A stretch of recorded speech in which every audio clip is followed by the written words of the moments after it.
Sean Adams of OrangeBloodsandRivals.com joins us. Now, Texas had an off week, so I'm sure you spent plenty of time watching Oklahoma and what they did to Texas Tech.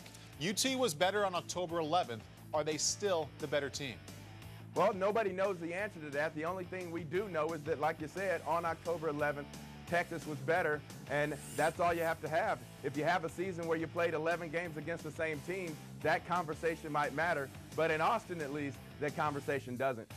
However, all signs point to Oklahoma passing UT if they can get past Oklahoma State this weekend. Mack Brown and the Horns not talking about it, obviously, but they have to be furious if that this most likely will happen.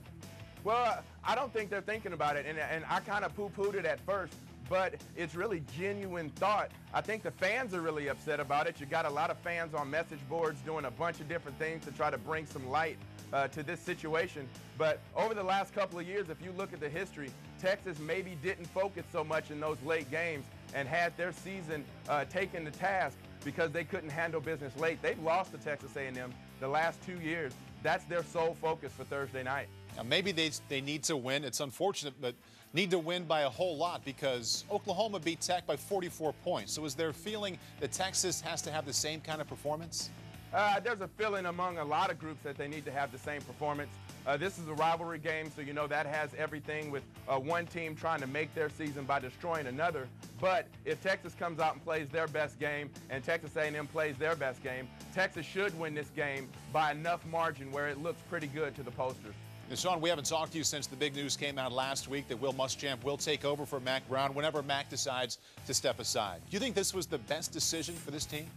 I think it was the best decision for this team, not only for what's going on in the future, but for the continuity of the team right now. A lot of people in Austin and abroad thought that this Texas team was probably a year away.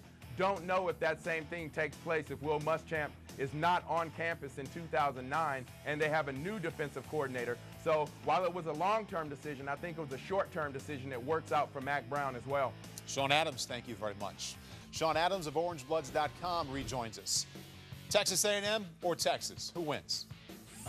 You got to think Texas is going to win this game, and I'll tell you why. You look at this team, and the attitude of this team is great right now. While in Lubbock and while in Norman, everybody's talking about schedules and who's hot and who's not. Texas is concerned with what happens between the chalk. And what happens between the chalk on Thursday is that Texas wins by 4 touchdowns. Even if that happens, Sean, what's going to happen in the BCS standings, most likely, if Oklahoma beats Oklahoma State, is that OU will pass Texas, even though the Longhorns beat them straight up.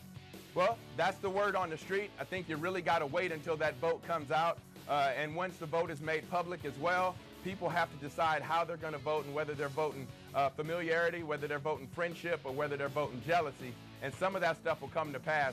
And Texas has just as good a shot as Oklahoma at getting in that Big 12 championship game. There'll be plenty to talk about with you next week, Sean. Have a good weekend, and we'll talk to you soon.